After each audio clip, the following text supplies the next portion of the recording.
अजीज पाकिस्तान के खूबसूरत शहरों कराची, लाहौर, इस्लामाबाद, भालपुर, पेशावर, सियालकोट, दुनिया भर कोने कोने में जहां पहुंचे मेरी आवाज सबको मैं कहता हूं गुड मॉर्निंग एंड अस्सलाम वालेकुम। आज जुमातुल मुबारक 4 जुल्हज 1444 जून की है 23 तारीख सन 2023 और आपने इस खूबसूरत सी सुबह का आगाज किया मेरे साथ। नाम है मेरा दिल सनराइज शो में मेरा और आपका साथ हमेशा की तरह सुबह के 9 बजे तक बहुत सारी इन्फॉर्मेशन, बहुत सारी बातें आगे बढ़ेंगे। म्यूजिक, आप लोग के मैसेजेस लेकर दिल एक बार फिर से आपकी खिदमत में हाजिर। उम्मीद करता हूँ सब खैरियत से होंगे, इस सुबह का आगाज अच्छा होगा और आप लोगों का वीक भी अच्छा गुजरा होगा। This of course is the last show of the week और last show of the week होने के साथ साथ जो खास बात है वो ये है that we are well into now। कल हम कह रहे थे we are into the week 0 of the Eid holidays। हमें तो फिर रात में हुकूमत ने जो है वो एक यू टर्न नहीं, यू टर्न तो खान साहब लिया करते थे, ये क्योंकि सोफिस्टिकेटेड लोग हैं।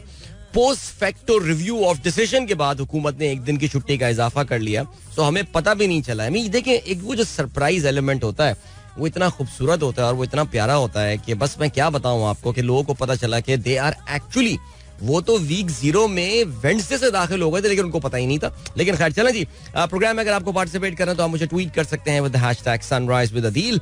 मिलते हैं आपसे थोड़ी देर बाद बिकॉज एक कमर्शियल ब्रेक की जाने जाना है। वैसे it's less than minutes break. ये भी बताने चले कि हमारे प्रोग्राम में आज 8:15 के बाद एक मेहमान भी होंगे। सो या मेरी और आपकी फिर हम उनके साथ गुफ्तगू करेंगे ज़ाहिर है, लेकिन मेरी और आपकी गुफ्तगू आज जो है वो 8:15 बजे तक ही होगी।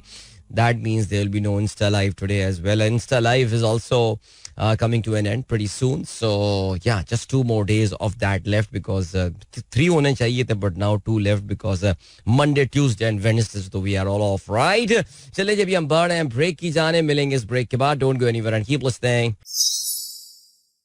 Alright, जी आप लोग के मैसेजेस #sunrise with अदील पर मेरे पास इस वक्त मौजूद हैं, उस पर भी हम बात करेंगे। कराची की आज की सुबह भी अच्छी है, इट्स ह्यूमिड और मैं ऑनेस्टली आज जो है ना वो पार्क नहीं गया सुबह रनिंग करने अपनी। मेरा ये वीक बहुत खराब रहा इस लिहाज से as far as the my physical activity is concern. मैं जो हूँ वो आज इस हफ्ते 3 दिन जो है मेरा पार्क मिस हो गया। I should not have missed it today, I should not have missed it today but it just happened. So मुझे असल मौसम का तो सीन नहीं पता, वो आप लोग बता सकते हैं, लेकिन जाहिर है cloudy it is, it would be a bit windy as well and I am sure humidity तो इस वक्त होती है। लेकिन मेरी तमाम तर हमदर्दियां हैं इस वक्त हमारे अप कंट्री के दोस्तों के साथ बिकॉज हमारे अप कंट्री के दोस्त इस वक्त काफ़ी शदीद गर्मी के स्पेल से जो है वो गुजर रहे हैं। कल हमारे इस्लामाबाद के ग्रुप में मैसेज आया हुआ था कि इवन रात में शायद पता नहीं 2 बजे या कितने बजे भी it was 37 degree Celsius. So yeah, it is very hot. So but the good news on the horizon is that इस वीकेंड में बारिशों का चांस है, जिससे इस्लामाबाद हुआ, लाहौर हुआ, पेशावर हुआ, सियालकोट हुआ, ये तो वो शहर हैं जहाँ पे हमारी ट्रांसमिशन ज़ाहिर सुने जाती है। लेकिन इसके आसपास हम इस पूरे खत्ते की अगर हम बात करें तो बारिशों का एक जो स्पेल है वो शुरू होगा ओवर द वीकेंड। आज रात से भी हो सकता है, कल परसों। सो उससे इंशाल्लाह वो क्या कहते हैं मीडिया वाले, गर्मी का जोर टूट गया, तो गर्मी का जोर टूटने की जो है वो उम्मीद है काफी ज्यादा। सो या fingers crossed, good luck to you all. Alright, अभी वैसे तो कल का ये ट्वीट है लेकिन यूसुफ नवाब साहब ने जो है वो तस्वीर भेजी है और इन्होंने तस्वीर में लिखा हुआ है जिंदगी जी ली। जिंदगी जीते हुए बेसिकली इन्होंने कराची का पाकिस्तान चौक का मशहूर एक बन कबाब है जिसकी इन्होंने तस्वीर भेजी है। अच्छा, वैसे मैं इस वक्त 2 अनपॉपुलर ओपिनियंस दूंगा। एक अनपॉपुलर ओपिनियन ये कि ये अभी जिस वक्त मैंने साइन इन किया था ये आलमगीर फीचरिंग क्रिस्टी योंग कह देना, आई थिंक ये version of this song is pretty bad. Alright, and I शब्द जब ये आया था तो मुझे इसलिए पसंद आया था कि बहुत दिनों बाद आलमगीर साहब का जो है वो कोई एक गाना बड़े अरसे बाद उन्होंने release something for the television and all. I think इस गाने को आए हुए भी कोई मखा से अब 10 साल के करीब तो हो गए होंगे। And second is this Pakistan Chowk bun kebab. Now नवाब साहब माफ कीजिएगा, मुझे पता है आपने बड़ा एंजॉय किया और मैं देख रहा था कि आपने ये तस्वीर जो है वो हमारे कराची के व्हाट्सएप ग्रुप में जो है वो शेयर भी की थी, जिसपे लोग बड़े हार्ट के निशान भी बना रहे थे, थम्स अप भी दे रहे थे। मैंने भी थम्स अप दिया लेकिन क्योंकि आपने मुझे टैग किया था उसमें। लेकिन मेरा जो unpopular opinion is that I think this burger is लगना, ये बन कबाब ऐसे ही है, बस ठीक है, बस कोई इतना खास नहीं है। आई थिंक ओवररेटेड है थोड़ा सा। जिस जिस क्वालिटी के बन कबाब आपको मिल जाते हैं कराची में, उसके मुकाबले में दिस इज क्वाइट ओवररेटेड. सो या चलें जी आगे बढ़ते हैं. और क्या सीन है? We have got Bashir Ahmed साहब कह रहे हैं, सलाम प्यारे आदिल, मुझे आपसे सिर्फ एक सवाल मुझे आप सिर्फ एक सवाल का जवाब दीजिएगा कि इस हुकूमत ने ऐसा कौन सा कारनामा किया या बिल पास किया हो जिससे पाकिस्तान को फायदा हुआ हो.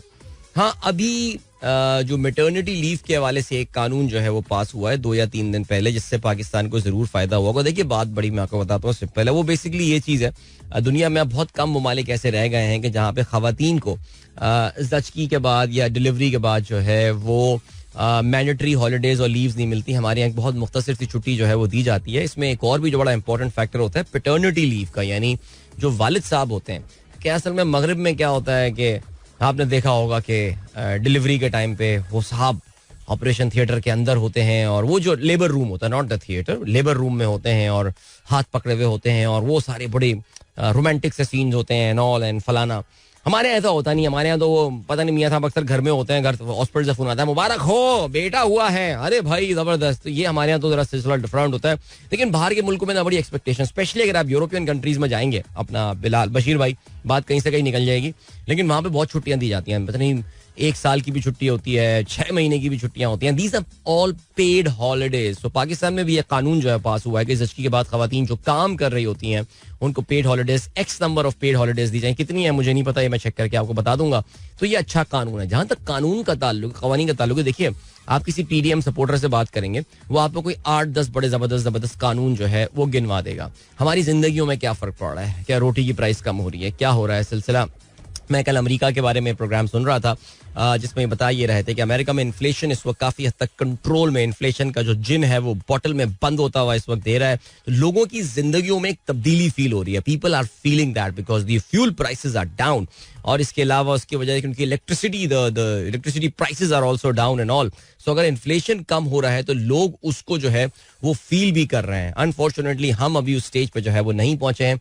अल्लाह करे कभी पहुंच जाए. बिलाल अहमद कहते हैं खेलों की खबरों में आप वर्ल्ड कप क्वालिफायर मुकाबलों का जिक्र नहीं कर रहे. जी मैं बिल्कुल वर्ल्ड कप क्वालिफायर मुकाबलों का इसलिए जिक्र नहीं कर रहा बिकॉज ईमानदारी की बात है, मैं इन वर्ल्ड कप क्वालिफिकेशन के मुकाबलों को फॉलो नहीं कर रहा और मैं आपके कहने पे फॉलो करना शुरू कर दूंगा. बाय द वे इसके मुकाबले चल रहे हैं. कल नेदरलैंड्स और यूएसए का मैच हुआ और नेदरलैंड्स ने जो है वो कामयाबी हासिल की against United states of America. Alright, पकड़ दगड़ 11. असल में मसला ये भी है यार, तो अब पकड़ दगड़ 11 चल रही होती है, आपको पता है. ये अमेरिका की टीम के नाम पड़ेंगे, ऐसा लगता है कि इंडो पाकिस्तान फ्रेंडशिप फोरम की टीम जो है ना वो खेल रही होती है मैच. सीरियसली स्पीकिंग यार, इसमें कोई जो है ना वो कोई फर्क थोड़ी. अब आप देखें ना, अब ये इंडिया, अब अमेरिका की टीम का जरा नाम तो सुने ना, स्टीवन टेलर, वाह बड़ा नाम से अमेरिकी लग रहा है भाई, लेकिन सुशांत मोडानी, सैतेजा मुकमल्ला, एरन जोन्स, ये सही अमेरिकन नाम है. अच्छा, उसके बाद गजानन सिंह, शायान जहांगीर, निसार्ग पटेल, जस्सी सिंह ये उनके वाकई नाम है टीम के यार. नौस्तुश खाएंगे और के सोराब नेट्रवालकर. अब अमेरिका पकड़ दकड़ तो खैर क्योंकि वहां तो आपको पता है सिटीजनशिप ले चुके होंगे, but I don't know man, I just don't, I am not following this. मजा नहीं आ रहा मुझे कोई. ओमान श्रीलंका आज मेरे ख्याल से एक दूसरे के खिलाफ एक्शन में जो है होने वाले हैं. श्रीलंकन का तो चलो हम ये कह सकते हैं ना कि यार इनके अपने जो है वो प्लेयर्स होंगे डेफिनेटली. इसमें ये कहीं से पकड़ दकड़ इनको करनी नहीं पड़ती है बिकॉज श्रीलंका में जो भी हो, cricket is the most popular sport there. Alright, चलें जी. Then we have got F K Niazi साहब कहते हैं, भाई आपका क्या ख्याल है, शोएब मलिक को एशिया कप और वर्ल्ड कप में होना चाहिए, इंडिया में रिकॉर्ड अच्छा है. माई टीम इज, यार इंडिया में रिकॉर्ड अब्दुल रजाक का भी बहुत अच्छा, उसको भी खिला लेते हैं यार. लेट्स जस्ट मूव ऑन ना यार. अब शोएब मलिक कितनी क्रिकेट खेलेगा, अब खेल ली क्रिकेट यार, कितनी खेलेगा क्रिकेट यार, माफ कर दें यार, बस लेट्स मूव ऑन भाई. इनकी टीम क्या है भाई? फखर, इमाम, बाबर, रिजवान, मलिक, इफ्ती, शादाब, इमाद, नसीम, रऊफ, शाहीन. हाँ मोरलेस यही टीम है, लेकिन मुझे इमाद वसीम की जगह नहीं लग रही है इसमें. मेरा नहीं ख्याल इमाद वसीम इसमें टीम में जगह बनाने में कामयाब होंगे. शोएब मलिक का भी मुझे नहीं लगता, लेकिन आपको पता है कि शोएब मलिक जो है वो सियासी तौर से बड़े एक्टिव आदमी है. इससे पहले भी आपको पता है कि काफ़ी उन्होंने अपनी सियासत को इस्तेमाल किया है एक दो दफ़ा ऐसा लगता रहा टीम में बिल्कुल नहीं होंगे, लेकिन वो टीम में आ जाया करते थे. अब आपको पता है कि पाकिस्तान क्रिकेट बोर्ड में there is a change of guard, और अब चौधरी ज़का अशरफ जो है उनका एक पुनर्जन्म हुआ है क्रिकेट बोर्ड में. तो क्या उससे पाकिस्तान टीम की सिलेक्शन में, वैसे इस पर जरा हम बात करते हैं कि क्या होने वाला है. चलें जी, ऑलराइट. और क्या सीन है अताउर रहमान साहब, अमेजिंग स्टोरी.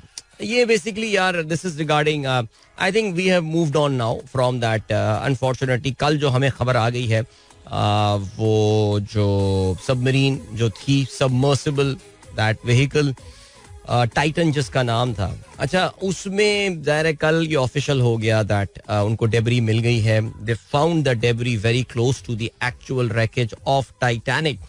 और मैं अभी सुबह जेम्स कैमरन साहब का जो है वो बयान पढ़ रहा था. James Cameron was the director of the movie Titanic, और वो खुद कई दफा जो है Titanic, I think he has visited Titanic's wreckage around 32 time, इतनी दफा उन्होंने विजिट किया है.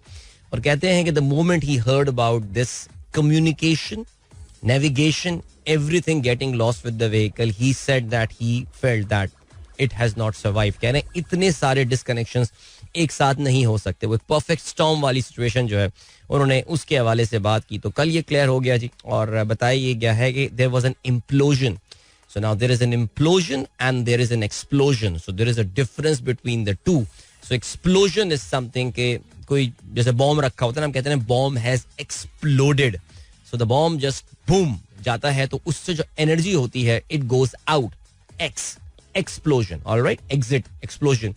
So यहाँ पे बात की जा रही है implosion, यानी बाहर से आके, I mean याद रहे that the pressure जिस डेप्थ पे कहते हैं 3500 मीटर, जहां पे मोस्ट प्रोबेबली ये टाइटन सबमर्सिबल जो था, जहां पे ये एक्सप्लोजन जो ख्याल किया जा रहा है कि इसमें इम्प्लोजन हुआ होगा, it was just 300 metre short of the Titanic. और वहां पे कहते हैं the surface pressure would be 400 times the खुश्की पे, यानी at the surface of the ocean compare to at 3500 metre, 400 गुना ज्यादा प्रेशर वहां पर होगा. सो वो जो प्रेशर 400 गुना ज्यादा होगा, उसकी वजह से कहते ये हैं कि कहीं ना कहीं कोई पंक्चर हुआ है, कहीं कोई बॉडी में मसला हुआ है. जो भी हुआ है ज़ाहिर है वो इन्वेस्टिगेशंस होंगी, पता चलेगा. बट जिस तेजी के साथ वो प्रेशर के साथ उस पानी ने अटैक किया होगा, उनका ये कहना है दैट ये जो व्हीकल था, ये जो प्रोब था, ये जो सबमर्सिबल था, it would have been destroyed in a millisecond. और वो ये कहते हैं कि the people inside, those 5 people who passed away unfortunately, they would not have even realized what would have happened. So उनके घर वाले जहाँ दुआएं कर रहे थे कि जब तक ऑक्सीजन होगी वो सर्वाइव कर जाएंगे, ये कर जाएंगे, कहते हैं नहीं, they would have passed away at that very moment. I mean एक सेकंड की भी बात नहीं की. उन्होंने कहा कि within millisecond it would have been all over. अब जो एक इंटरेस्टिंग बातचीत यहाँ पे शुरू हो गई है वो ये हो गई है कि अमेरिका की जो नेवी थी, they detected that signal in on Sunday. उनको संडे को जो है ना वो ये आवाज आ गई थी कि कुछ ना कुछ अंदर हुआ है सिलसिला. लेकिन why this information wasn't shared and all, इस पे काफी सारी कंस्पिरेसी थियरीज जो है वो गर्दिश कर रही हैं. सो लेट्स सी क्या होता है. अता साहब बिल्कुल वेरी अनफॉर्चुनेट सर, आपने ये तफसील हमारे साथ शेयर की है. दाऊद फैमिली की तरफ से भी आप जानते हैं कि ऑफिशियल एक इस पे उनकी स्टेटमेंट आ गई है. सो 2 very young deaths in their family and very sad development. बहुत कंट्रीब्यूशन है दाऊद फैमिली की पाकिस्तान में, पाकिस्तान की इंडस्ट्री के लिए सब कुछ. But it's not easy to come out of these things, especially जिस तरह की नागहानी अमवात होती हैं. और मुझे जिस बात का बहुत ज़्यादा अफसोस हो रहा है वो ये हो रहा है कि बहुत सारे पाकिस्तानी लोग जो हैं वो इस डेथ को काफ़ी अंडरमाइन कर रहे हैं, इस वजह से कि couple of rich people have died. And फिर उसको कंपेयर किया जा रहा है वो 300-400 पाकिस्तानी जो मेडिटेरेनियन में मारे गए, देखिए उनकी जिंदगियां इंपॉर्टेंट थी, इसमें क्या कोई शक हो सकता है. उनके घर वालों के लिए जो बेचारे वो लाला मूसा और मंडी बाउद्दीन और फालिया वगैरह से जो बेचारे गए होंगे, उनके लिए तो ज़ाहिर है यही उनकी कुल कायनात और दुनिया थी, जो वहाँ बेचारे उस समंदर में बोराए रोम में जो है वो डूब के मर गए. लेकिन उसकी बुनियाद पे इन 2 अशखास की, दाऊद फैमिली के जो 2 सुलेमान साहब और शहजादा साहब हैं, इनकी लाइफ को अंडरमाइन करना एक बहुत अनफॉर्चुनेट फैक्टर है. मैंने शायद कल भी ये बात की थी, शायद शो में परसों भी ये बात की थी, और मैं बार बार ये बात दोहराने की कोशिश कर रहा हूँ, और वो ये है दैट दाऊद फैमिली, ये कोई सियासत में हिस्सा लेकर, ये कोई जिस तरह पाकिस्तान में आप जानते हैं कि हम जिस तरह के काम करके पाकिस्तान में जनरली अमीर हो जाया जाता है, क्विक बक्स बनाए जाते हैं, थोड़े से अरसे में लोग अमीर हो जाते हैं. This family has a wonderful history. बहुत ज़बरदस्त कॉन्ट्रीब्यूशन इनकी रही. कभी कभार मैं ये सोचता हूँ कि अगर ये 70s में जुल्फ़िकार अली भुट्टो साहब ने पाकिस्तान की इकोनॉमी को जो तबाह किया नेशनलाइजेशन के नाम पे, अगर ये नहीं होता तो ये वो ग्रुप्स होते हैं जिनको शायद आज हम जो अडानी और अंबानीस की बात कर रहे होते हैं, ये ग्रुप शायद वहाँ पे पहुँचे हुए होते हैं. इनकी इंडस्ट्रियल कॉन्ट्रीब्यूशंस की तो बात अपनी जगह अलग है, लेकिन इनकी जो खिदमत खल्क के लिए फिलैंथ्रोपिकल कॉन्ट्रीब्यूशंस हैं वो भी सेकंड टू नन है. कभी फुर्सत मिले तो दाऊद फाउंडेशन की आप वेबसाइट पर जाइए, विच इज़ देयर फिलैंथ्रोपिकल फाउंडेशन, और वहाँ पे आप जाके देखिए the sort of work that they have done, the sort of organisations that they have partnered with. Pakistan की कौन सी ऐसी ऑर्गेनाइजेशन नहीं जिसके साथ इन्होंने पार्टनर ना किया हो. मैं जहाँ पे यहाँ पे बैठा हुआ हूँ, यहाँ से बहुत करीबी जो है वो दाऊद फाउंडेशन ने, उनका हेड ऑफिस भी in fact is very close to where we are sitting right now, लेकिन उससे और ज्यादा करीब जो है वो एक बच्चों के लिए एक बड़ा जबरदस्त, I think it is the best museum in Pakistan right now. It's called magnificence, और ये भी दाऊद फाउंडेशन का ही जो है ये म्यूजियम है. और क्या कमाल जगह बनाई है. और अगर आपका अपने बच्चों के साथ अभी in the coming months, maybe later in the month, summers में जो भी है कराची आने का प्लान है, do pay a visit to that museum. Your children are going to love that. इसमें कोई शक नहीं है. So rest in peace जी, दुआएं उनकी पूरी फैमिली के लिए, मरहुमीन के लिए, और अल्लाह ताला मग़फ़िरत फरमाए, सब्र जमील अता फरमाए. अभी हम बढ़ रहे हैं ब्रेक की जाने, मिलते हैं इस ब्रेक के बाद. Don't go anywhere and keep listening. All right, that was Shiraz Uppal with Pehla Pehla Pyar. Hope you guys enjoyed that song. And good morning. इन दोस्तों ने प्रोग्राम अभी ट्यून इन किया. 7:39 हो चुके हैं. Good morning. और क्या सीन है भाई, आप लोग के जल्दी से मैसेजेस पे मैं नजर डालता हूँ. फरहान रजा कहते हैं, अदील भाई what you have said is not an unpopular opinion. उनको भी पाकिस्तान चौका बन कबाब जो है वो पसंद नहीं है, उनको भी बड़ा ओवररेटेड लगता है. अबे है यार, ओवररेटेड है. बहरहाल चले जी. इसके अलावा जावेद साहब ने खबर शेयर की है, from CIA to the White House, former GOP representative Will Hurd launches 2024 campaign for president. Alright, एक और साहब जो है वो प्रेसिडेंट के रेस में जो है वो शामिल हो गए हैं. It's not going to be easy यार. आपको पता है कि डोनाल्ड ट्रम्प को हराना इस वक्त मुश्किल ही नहीं बल्कि नामुमकिन बनता जा रहा है. ओके जी. रियाजुर रहमान साहब हमारे एविएशन वाले दोस्त कहते हैं, एपोलेट के हवाले से बात करते हैं. एपोलेट आर, ये एपोलेट उन्हें कहते हैं क्योंकि मैं तो तस्वीर देख सकता हूँ, आप लोग तस्वीर नहीं देख सकते, बट दीज आर वो जो पायलट अपने शोल्डर्स पे जो पहने हुए होते हैं, जो मार्किंग्स होती हैं और साइंस होती हैं, दूर से ही आप पहचान सकते हैं कि ये किस लेवल का बंदा जो है ये जा रहा है. सो एपोलेट्स are ornamental badges displayed on an aviator's shoulder as part of the pilot's uniform. A certain number of stripes and bars is shown on the pilot's epaulette as a representation of their rank and the level of experience.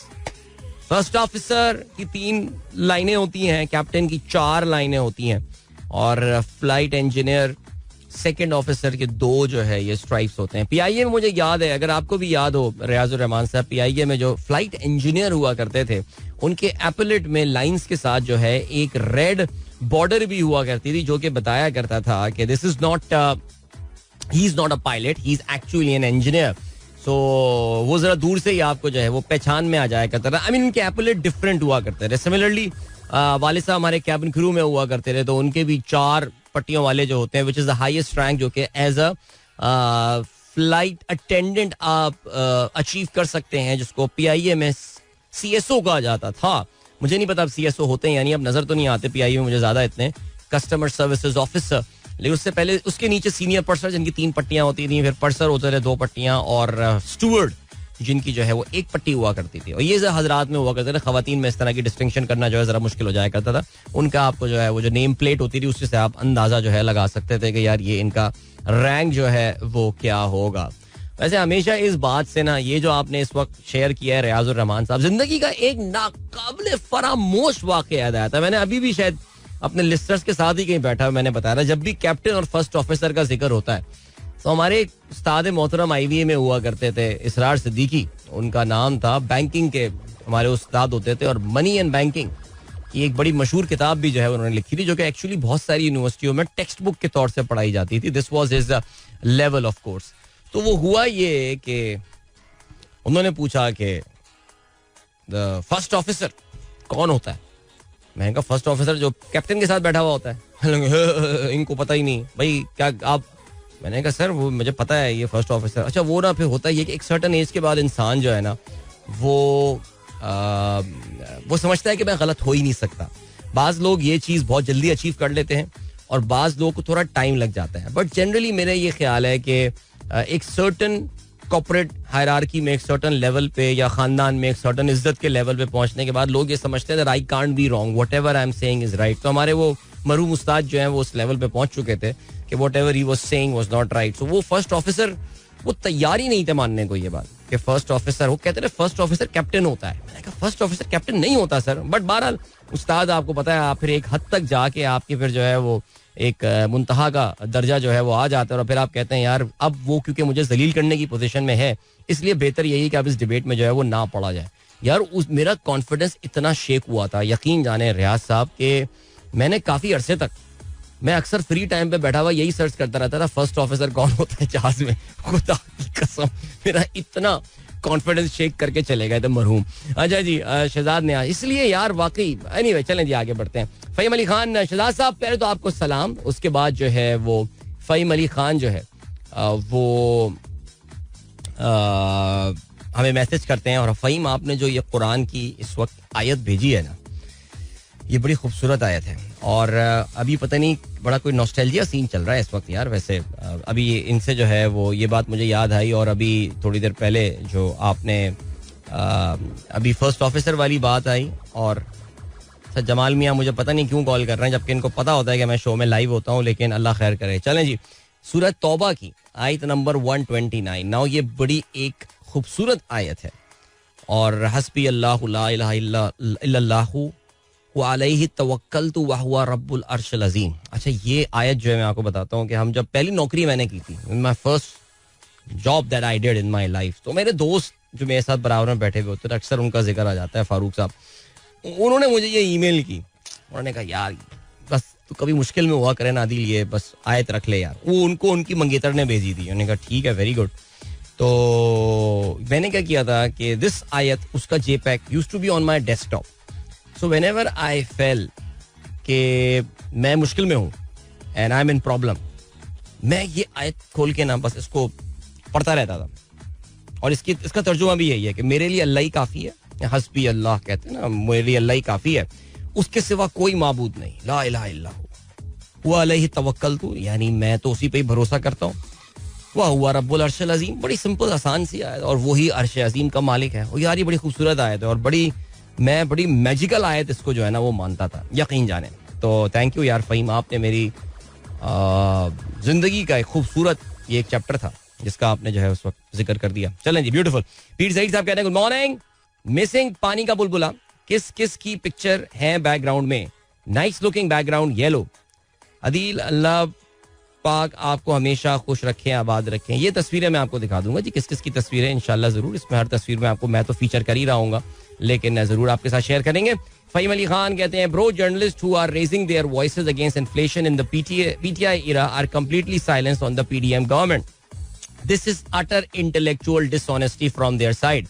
देखिए इमरान खान के ज़माने में जो है वो जो हुआ करती थी इन्फ्लेशन वो तो उनकी गवर्नमेंट की जो है वो होती थी, नाकामी थी. लेकिन अब तो देखें आपको पता है इन्फ्लेशन ना यार, देखें दुनिया भर के मामलात कहाँ हैं, यूक्रेन में जंग हो रही है और पता नहीं क्या क्या हो रहे हैं, सप्लाई चेन डिसरप्शन हो रहे हैं.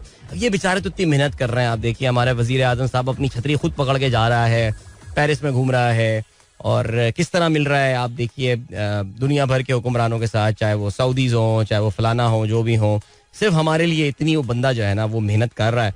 सो इसीलिए हमारे जो जर्नलिस्ट हैं, बड़े बड़े जर्नलिस्ट पाकिस्तान के जो नाम है, ये मैं यूट्यूब चैनल पे इनका नाम ले सकता हूँ, यहाँ पे तो नाम भी नहीं लूंगा. वैसे यूट्यूब चैनल का ये जरा फायदा हो रहा है कि जरा खुल के थोड़ी सी बात हो सकती है वहाँ पे, तो उनको सर आप बेनिफिट ऑफ द डाउट देना. पीर ज़हीर साहब कहते हैं गुल मुस्तफा आसिफ साहब प्रोजेक्ट डिपार्टमेंट मिस्टर हुर भाई listening to your show, best wishes, thank you so much, बहुत शुक्रिया. रहमान खलजी साहब कहते हैं Pakistani cinemas why don't film makers go for biopics. There are so many heroes in our very history like Aitzaz Hasan Bangash and Iqbal Masih, both were ordinary kids but destined to achieve the ever remembered. पता नहीं मुझे कुछ याद पड़ रहा है कि इन दोनों की जिंदगियों के ऊपर कुछ बायोपिक बनाई गई है, but I think you are absolutely right. I mean Sharmeen Obaid Chinoy, people like him जो कि वर्ल्ड रिनाउंड लोग हैं, इनकी बहुत सारी बायोपिक्स पे हमारे यहाँ काम किया जा सकता है.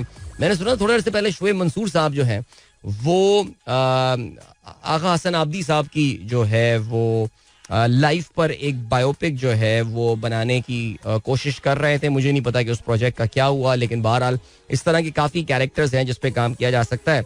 हमारे अनफॉर्चुनेटली वो बायोपिक भी अक्सर हम नेगेटिव ही बना देते हैं. अभी जैसे कि कुकड़ी नाम की एक बायोपिक आई थी और जो कि जावेद इकबाल 100 बच्चों का कातिल उसकी जिंदगी पर बनाई गई थी, लेकिन आपको पता है कि वो बड़ी उस पर फिर सेंसरशिप के वार हुए और सब कुछ हुए. इवेंचुअली मूवी रिलीज हुई, लेकिन सुनने में आया जो लोग फिल्म देख कर आए हैं कि कोई बहुत ही पैथेटिकली मेड मूवी थी और पता नहीं ये फिल्म क्यों बनाई गई. वो साहब जिन्होंने फिल्म डायरेक्ट की थी वो बैठ के बड़ी फलसफियाना बातें कर रहे होते हैं. पूरा दिन इमरान खान पर तबर्रा उनका चल रहा होता है. ये अब्बू अलीहा नाम के कोई शख्सियत हैं, लेकिन बातें बहुत करते हैं, लेकिन फिल्म काफ़ी उन्होंने जो है ना वो थर्ड क्लास किस्म की बनाई. सो ये बड़ा है मसला. तो हमारे जो पाकिस्तान के चंद एक बड़े नाम हैं फिल्म डायरेक्टर्स में, फिल्म डायरेक्शन में, उनको ज़ाहिर है इस मैदान में आना पड़ेगा. You are absolutely right sir, spot on. चलें जी, अभी मैसेजेस तो आप लोग के काफ़ी सारे हैं, लेकिन मुझे इस वक्त फिलहाल जो है आपको लिए चलते हैं एक ब्रेक की जाने. छोटा सा ब्रेक है, उसके बाद वापस आते हैं. Don't go anywhere and keep listening. Okay my guys, एक बार फिर से आपको खुशामदीद कहते हैं. गुड मॉर्निंग जिन दोस्तों ने प्रोग्राम अभी ट्यून किया है. 7:50 हुए हैं. अरशद गुमरो साहब कहते हैं सबमरीन मिसिंग की क्या अपडेट है. अच्छा अरशद, अभी बहुत तफसील से उसके हवाले से बात की थी भाई. They all have been declared dead और कहते ये हैं कि ये सबमरीन जो है ये बेसिकली संडे को ही तबाह हो चुकी थी and all of them they died instantly, जो ख्याल है. और अब रिकवरी का जो है वो सीन चल रहा है. हारिस कहते हैं आज भी बंदियाल साहब डट के खड़े होंगे.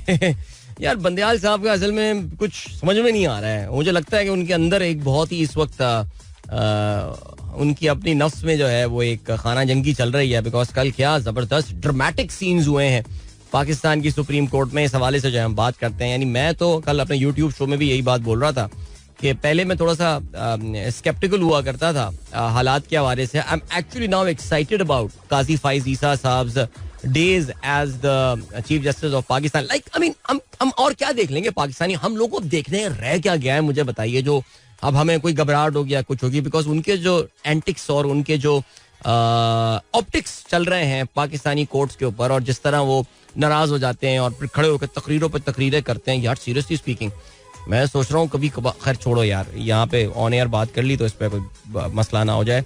यूट्यूब पे बात कर लेंगे इसमें. अस्सलाम वालेकुम, जुमा मुबारक, rest in peace for Titan incident. जी बिल्कुल, rest in peace. Kaleem Jafri साहब जुमा मुबारक. सरादार रहमान साहब कहते हैं very informative and excellent talk regarding Dawood family. We pray for the family, may Allah give strength to the family to bear the loss. जी बिल्कुल, अभी फरहान रजा ने मेरे साथ जो है कुछ स्क्रीनशॉट शेयर किए हैं एक ग्रुप के जिसके वो मेंबर हैं, और उसमें किस तरह लोग जो है वो just because Dawood family these were super rich, these are super rich people, तो लोग जो है ना वो उनकी मौत को हमेशा एक उस तरह नहीं ले रहे हैं जो कि I mean people are simply ignoring the contribution of that family which is very very unfortunate. और क्या कहा जा सकता है. बहरहाल एटलीस्ट अपनी सी कम से कम फरहान रजा ने अपनी सी अटेम्प्ट और अपनी सी कोशिश जरूर मारी. तो well done and kudos for that and शाबाश. ये है मेरा सही शागिर्द निकल रहा है, सही मेरा, वेल डन. अच्छा जी, इसके अलावा सलीम साहब कहते हैं अस्सलाम वालेकुम, रावलपिंडी इस्लामाबाद में FM 107.4 की ट्रांसमिशन में कोई प्रॉब्लम है, आवाज़ नहीं आ रही.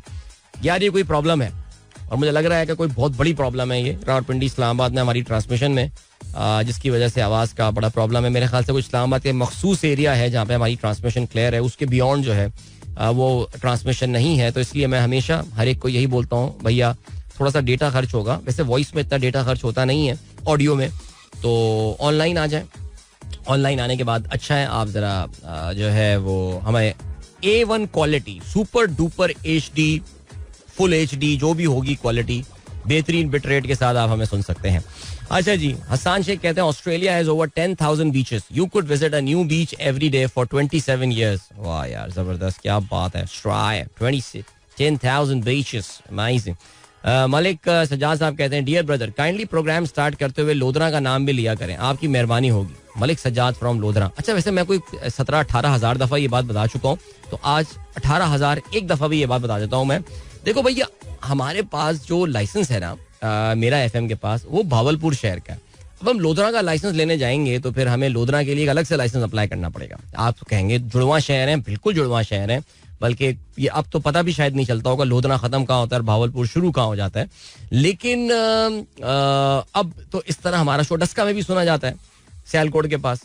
सिमिलरली हमारा शो चारसद्दा में भी सुना जाता है, फिर क्योंकि वो पेशावर के करीब जो है वो आ जाता है. और इसके अलावा मैं I can share a very very long list with you of these areas जहाँ पे हमारा शो जो है वो आसपास के जो सराउंडिंग टाउन्स हैं वहाँ पे भी सुना जाता होगा. लेकिन अब मुझे हर एक का नाम लेना बड़ा मुश्किल हो जाएगा मेरे लिए. तो इस वजह से जो पॉइंट हो रहा है वो ये हो रहा है कि हमें जो है जी थैंक यू सो मच. जो पॉइंट है वो ये है कि मैं हर एक का नाम, मैं सिर्फ उन शहरों का नाम लेता हूँ जिनका हमारे पास ऑफिशियल लाइसेंस है ट्रांसमिशन वहां पे रिले करने का. I hope the point stands clarified Sajjad भाई. इसके अलावा खालिद अनवर साहब सुबह बखैर जिंदगी कहते हैं, ठीक है जी. जीशान बेग साहब कहते हैं today is the world rain forest day 22 June. World rain forest day is a global observance held annually on June 22nd. It is a day dedicated to raising awareness about the importance of rainforest and promoting efforts to protect and conserve them. World Rainforest Day. Yeah, all right. जबरदस्त. Rain forest को बड़ा खतरा रहा है. आपको पता है दुनिया में सबसे ज्यादा रेन फॉरेस्ट जो है वो ब्राजील में होते हैं. अमेज़न रेन फॉरेस्ट वहाँ का बहुत बड़ा रेन फॉरेस्ट है. लेकिन अभी आपको पता है कि वहां पे अभी रिसेंट टाइमों में एक प्रेसिडेंट आया था जिसका नाम जाइल बोल्सोनारो था. और इस जाइल बोल्सोनारो ने जो है वो इंडस्ट्रियल डेवलपमेंट के नाम पे और एग्रीकल्चर कॉर्पोरेट फार्मिंग के नाम पे ब्राजील के जो रेन फॉरेस्ट हैं उसके बहुत बड़े हिस्से को जो है वो नुकसान पहुंचाया. मुझे वाकई समझ में नहीं आता कि किस लेवल की बेदर्दी, किस तरह लोगों में ये चीज़ होती है कि जो माहौल को इस हद तक जो है वो नुकसान पहुंचा रहे होते हैं. अजीब सी बात होती है. कहीं पे किसी मुल्क में कोई सरबराह हैं जो कि दरख्त लगा रहे होते हैं, फिर उसको बहुत ही कहना चाहिए कि एक ज़ाती प्रोजेक्ट की हैसियत से लेकर चलते हैं. कुछ जगहों पे लोग दरख्त काट रहे होते हैं. चलें जी आगे बढ़ते हैं. आज के अखबार में शामिल आम खबरों पर नजर डालते हैं. कल की ड्रामेटिक कोर्ट डे. अच्छा कल अगर ड्रामेटिक कोर्ट डे था तो आज तो सुपर ड्रामेटिक कोर्ट डे होना चाहिए. आगे बढ़ते हैं. हुआ क्या है भाई? हुआ ये है कि supreme court seeks full record of May 9 arrest after Isa rises from the bench. वाह क्या बात है. सीनियर जज call for settling dispute over formation of benches. Justice Tariq Masood endorses his colleague stands. उठ गया वो. कहने लगे जी मैं तो नहीं मानता इस कोर्ट के इन ज़ाब्तों को, मैं नहीं मानता. बिकॉज वो ये कह रहे हैं सुप्रीम कोर्ट जो प्रोसीजर्स एक्ट है, प्रैक्टिस एंड प्रोसीजर्स एक्ट, जब तक उस पर फैसला नहीं आ जाता तब तक कोई भी पाकिस्तान में जो बेंच बन रहा है वो गलत है. बहुत बहुत बड़ा फैसला उनकी तरफ से, बहुत बड़ी स्टेटमेंट आ गई है. बिकॉज यही याद रहे कि अब जब ये चीफ जस्टिस बनेंगे तो हो सकता है कि बिटवीन जब सुप्रीम कोर्ट ने 7 रुकनी बेंच ने इस पे स्टे दिया था प्रैक्टिस एंड प्रोसीजर एक्ट, तब और अब के दरमियान पता नहीं फाइज ईसा साहब चीफ जस्टिस बनने के बाद उन फैसलों का क्या करेंगे जितने भी डिसीजन इस दौरान लिए गए हैं. अच्छा जी. न्यू 7 जज bench declines to stay trials by military court. Chief justice of Pakistan reminds attorney general about harassment of lawyers, detention of journalist. गिरफ्तारियों की तफसीलात तलब कर ली गई हैं. सुप्रीम कोर्ट का बेंच 9 से 7 रुकनी रह गया. इसे बेंच तस्वुर नहीं करता. चलें ये तो खैर तारीख को काफ़ी हमने टाइम दे दिया है. मुल्जिम को नुमाइंदगी का हक लेकिन वकला को हिरासा, लोगों को निगरानी, गुफ्तगू टैप की जा रही है, पूरा माशरा खौफजदा. ये शख्सी आज़ादियों के खिलाफ वर्जी बेंच आइन के तहत बनाया. अटॉर्नी जनरल को सुने बगैर स्टे नहीं देंगे, चीफ जस्टिस का ये कहना है. जवाद ख्वाजा मेरे रिश्तेदार, किसी को एतराज है तो बता दें. जस्टिस मंसूर का ये कहना है. अटॉर्नी जनरल समेत किसी ने एतराज नहीं किया. आज फिर समात. शहबाज शरीफ, ख्वाजा आसिफ, राना सना, चीफ सेक्रेटरीज, आईजीज को नोटिस भी दिए गए हैं. तहरीरी हुकुम इसका आ गया है. चाहे एक शख्स जिनका नाम नहीं है वो चेयरमैन पीटीआई को भी जो है वो नोटिस दिया गया है. इस हवाले से देखते हैं जी क्या होता है. अच्छा जी. और दूसरा जो सीन है वो ये है, इसमें जो बड़ा इंपॉर्टेंट पॉइंट है वो ये कि मैं आपको अभी वैसे एक और प्रेडिक्ट करके दे रहा हूँ बात. अभी इस बेंच से 2 और जजेस अलग हो जाएंगे. ठीक है आगे बढ़ते हैं. नवाज शरीफ इंतखाबी मुहिम नहीं, एक तहरीक के लिए आ रहे हैं. जावेद लतीफ अब क्या तहरीक चलाएंगे या लेकिन खैर ख्वाजा आसिफ कहते हैं अदलिया से अपील है कुछ तो लिहाज करें, सियासी मकासद के लिए मुल्की वकार दांव पर ना लगाएं। मिलिट्री कोर्ट्स में ट्रायल नई बात नहीं, अदालत जाने वालों के सियासी मकासद आप अदल की सबसे बड़ी कुर्सी पर बैठे हैं, ये ना हो कि आपके सहपारी ना बन जाएं। ख्वाजा आसिफ वैसे जब कभी कंपाइल किए जाएंगे कि उन्होंने पिछले 1 साल में पाकिस्तान के सुप्रीम कोर्ट, जबकि सुप्रीम कोर्ट ने कोई ऐसे उनको दुख दिए भी नहीं है, लेकिन इन्होंने जो धमकियां दी हैं पाकिस्तान की नेशनल असेंबली के फ्लोर पे खड़े होके, ये तो पूरा एक वॉल्यूम बन गया है इस हवाले से, लेकिन फिर भी with the impunity they have been talking like that. लेकिन कल की जो स्टेटमेंट ऑफ द डे थी वो इरफान कादिर की जानिब से आई है, जो कि आप शायद एक एडवाइजर हैं प्राइम मिनिस्टर के ऑन लीगल अफेयर्स, साबिक अटॉर्नी जनरल हैं। कहते हैं कि भाई फैसला कोई नहीं मानेगा, आप 7 रुकनी बेंच ये फैसला दे भी दे, फैसला कोई भी नहीं मानेगा। जस्टिस काजी फाइज ईसा ने चीफ जस्टिस ने गलत बेंच बनाकर मामले को मुतनाज़े बना दिया है, नामजद चीफ जस्टिस ने कानून को फॉलो करके ठीक किया।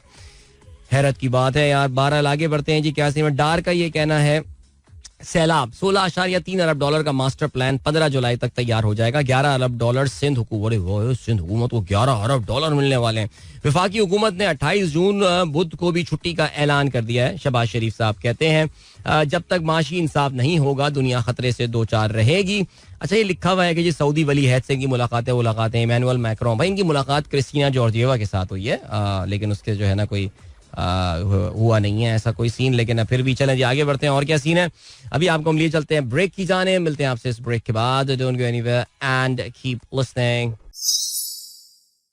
Well, you guys know I love that song। और मेरा इस वक्त का जो है ना मेरा जमीन मलामत कर रहा था when I was about to turn off this song, लेकिन unfortunately actually वो ऑटो पे लगा हुआ था। मेरा प्लान बिल्कुल भी नहीं था गाना चलाने का, because I told you guys आज हमारे प्रोग्राम में जो है वो एक मेहमान आने वाले हैं, और मेहमान जो हमारे पास आएंगे वो 8:15 के ब्रेक के बाद होंगे। सो हमारे पास इस वक्त जो है वो ज्यादा टाइम है नहीं। आगे बढ़ते हैं और क्या सीन है जल्दी से खेलों के हवाले से हम बात करते हैं। जी स्पेशल ओलंपिक उस्मान कमर और ज़ैनब अली ने गोल्ड मेडल जीत लिए। मारिया ने 69 वेट क्लास कैटेगरी के बेंच प्रेस में सिल्वर और कंबाइंड वेट में ब्रॉन्ज मेडल जीता। फील्ड हॉकी मिक्स में पाकिस्तान ने पैराग्वाय को हराकर सेमीफाइनल में जगह बना ली है। Well done. ऑलराइट, इसके अलावा पहले बात करते हैं पाकिस्तान क्रिकेट बोर्ड के नए चेयरमैन के इंतखाब के हवाले से 27 जून को जो है वो कराने का ऐलान कर दिया गया है। So just 4 days away, so that would be the last working day before the Eid. और लेकिन एक्सप्रेस का आज ये लिखना है, सलीम खालिक जो कि उनके चीफ हैं स्पोर्ट्स के डेस्क के, कहते हैं कि जी अभी भी चेयरमैन की इंतखाब की राह में कांटे मौजूद हैं। जगा अशरफ फेवरेट, कानूनी जंग में उलझाकर इलेक्शन को ताखीर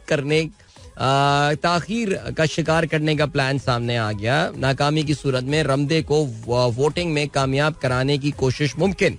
नजम सेठी की जेर सरबराही तश्कील शुदा बोर्ड ऑफ गवर्नर्स का लदम करार दे दिया गया। इलेक्शन कमिश्नर ने पीसीबी के सरबराह का इंतखाब 27 को कराने का ऐलान कर दिया है। ये मैं जो आपको पिछले 2 दिन से ये बात बता रहा हूँ, सेठी साहब चले तो गए हैं लेकिन वो एक गेम करके गए हैं, और अब उस गेम को कल जो है वो कंट्रोल जी इनको अंडू किया गया है। ये मामला कहते हैं जी अभी भी कोर्ट्स में जा सकता है और वहां पे स्टे ऑर्डर्स जो है वो लिए जा सकते हैं। सेठी की एकेडमी में डायरेक्टर्स और हेड ऑफ डिपार्टमेंट से अलविदाई मुलाकात, बाज ऑफिशियल्स का डबल गेम, सेठी को वफादारी का यकीन दिला दिया, साथ जका अशरफ से भी राब्ता।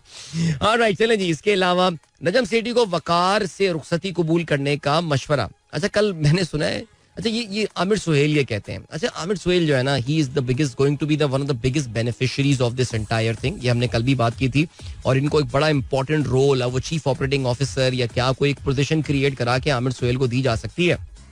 आपको पता है आमिर सुहेल जो है वो बड़े क्रिटिक रहे हैं नजम सेठी के, बेसिकली वो हर एक के क्रिटिक रहे हैं सिवाय अपने। सो उनको बड़ा इंपॉर्टेंट एक रोल जो है वो दिया जाएगा। इस पूरी गेम में सबसे स्मार्ट आदमी मिकी आर्थर साबित हुआ है। वेल डन मिकी आर्थर के लिए बहुत सारी तालियां। उसको पता था कि मैं ये किस कौम के साथ जो है ना मैं डील कर रहा हूँ। उसने तभी डरवी शायर की अपनी नौकरी जो है वो नहीं छोड़ी, वरना बेचारा छोड़ छाड़ के अभी आ जाता। अब ये आमिर सुहेल साहब और ज़का अशरफ चौधरी साहब आएंगे, ये आके इसको फारिग कर देंगे, बिकॉज वो तो ले आएंगे कोच कोई मोहम्मद वसीम टाइप वगैरह बना के। सो बहरहाल क्या कर सकते हैं। अच्छा जी, शाहिद आफरीदी ने सही मशवरा दिया। शाहिद आफरीदी ने कहा है यार ये दोनों बड़े मियाँ जो हैं ये जान छोड़े पाकिस्तान क्रिकेट बोर्ड की। सेठी साहब भी रिटायर हों, ज़का अशरफ साहब भी रिटायर हों, क्रिकेट बोर्ड नौजवान लोगों के हाथ में जो है वो दे दें।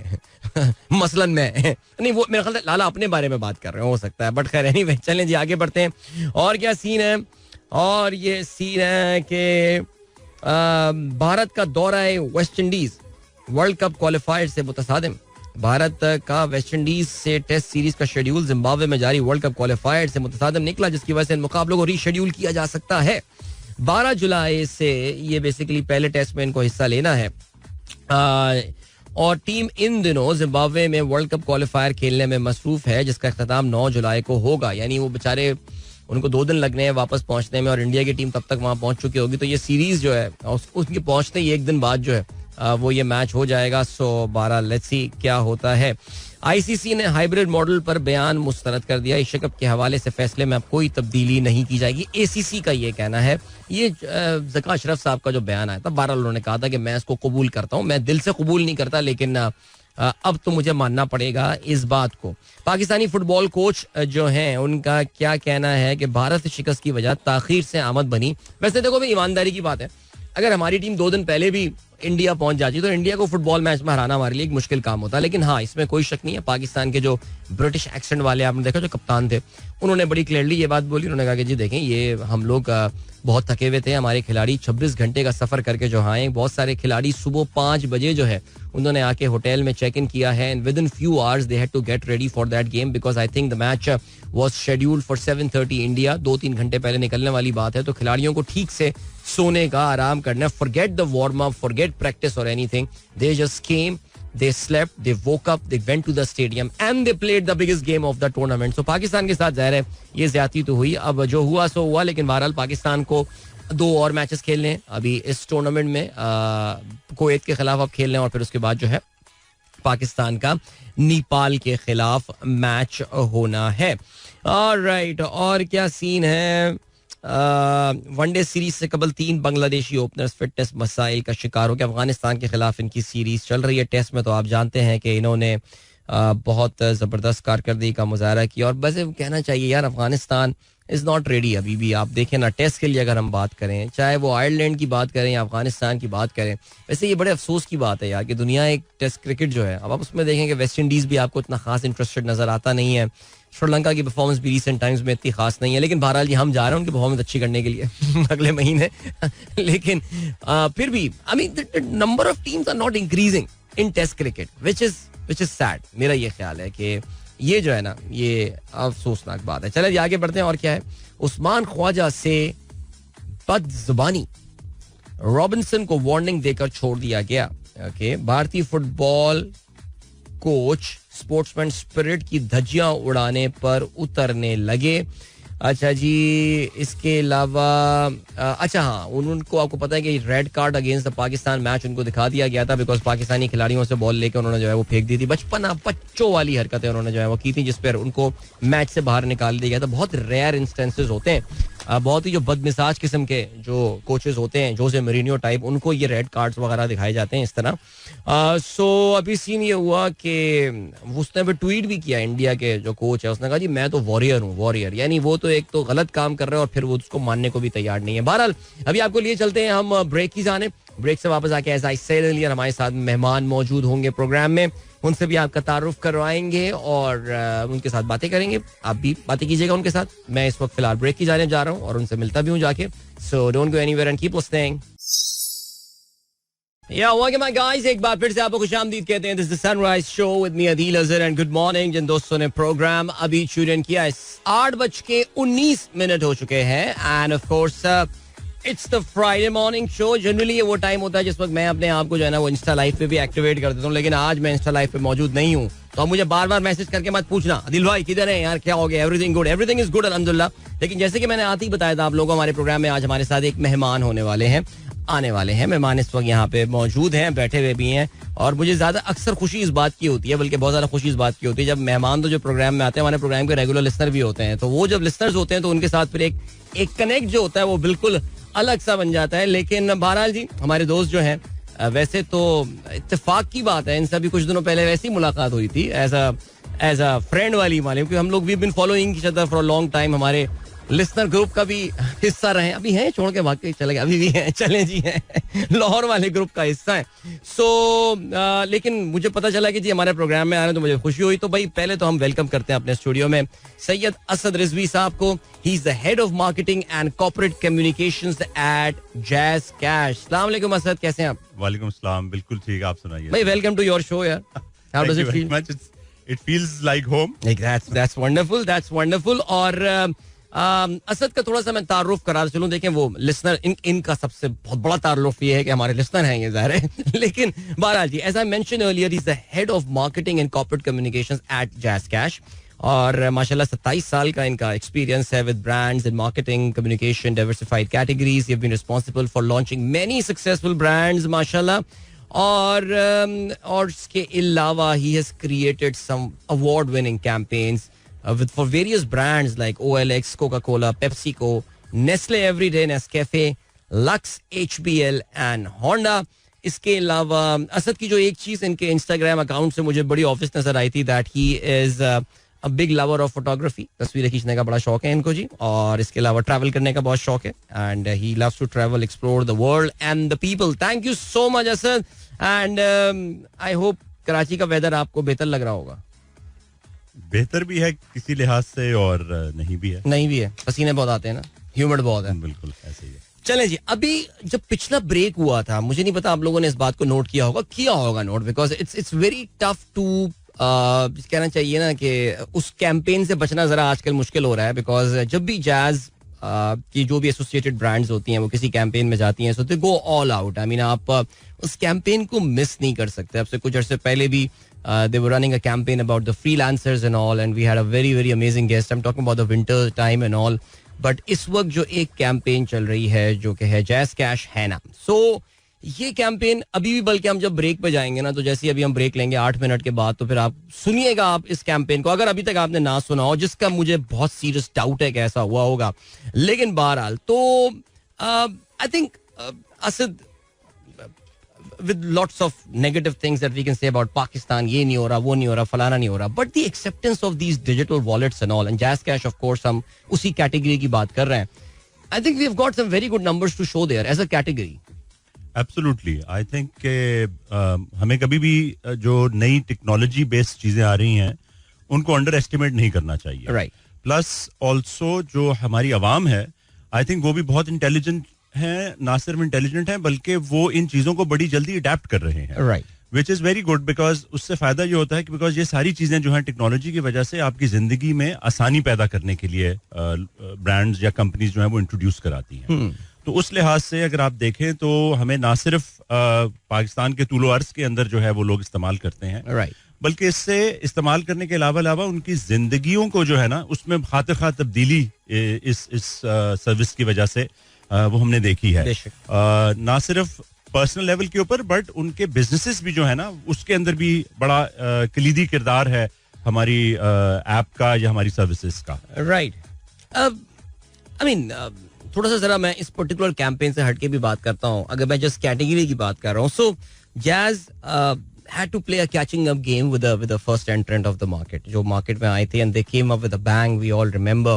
बल्कि कहना ये चाहिए कि वो जो जेनेरिक नेम जो है वो बन जाता है कि यार ये कर दो वो कर दो मुझे.